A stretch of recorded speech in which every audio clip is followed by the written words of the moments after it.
ছেড়ে দেওয়ার মধ্যে সুখ আছে। আর মনে করেন কেউ আপনি গালি দিয়েছে, তো আপনি অনেস্ট, আপনি সৎ এবং আপনি কোনো অন্যায় করেননি, আপনি মাজলুম, তারপরেও আল্লাহর সন্তুষ্টির জন্য ছেড়ে দিলে, আচ্ছা ছাক দিছে বা ওকে কিছু বললাম না, ছেড়ে দেন। এই ছেড়ে দেওয়ার মধ্যে যে এত সুখ, এটা আপনি বুঝতে পারতেন না।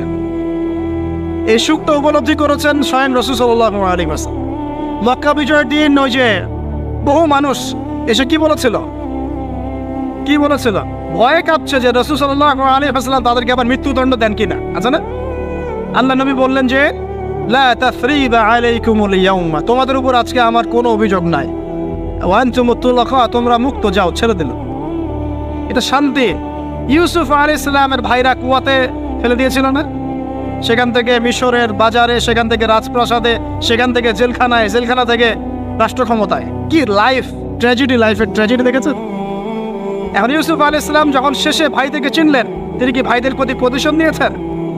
বলেছেন যাও, মাফ করে দিলাম, ছেড়ে। এটাই শান্তি। আল্লাহর জন্য ত্যাগের মহিমার মধ্যে শান্তি আছে। আল্লাহ পাক আমাদেরকে ত্যাগ করার তৌফিক দান।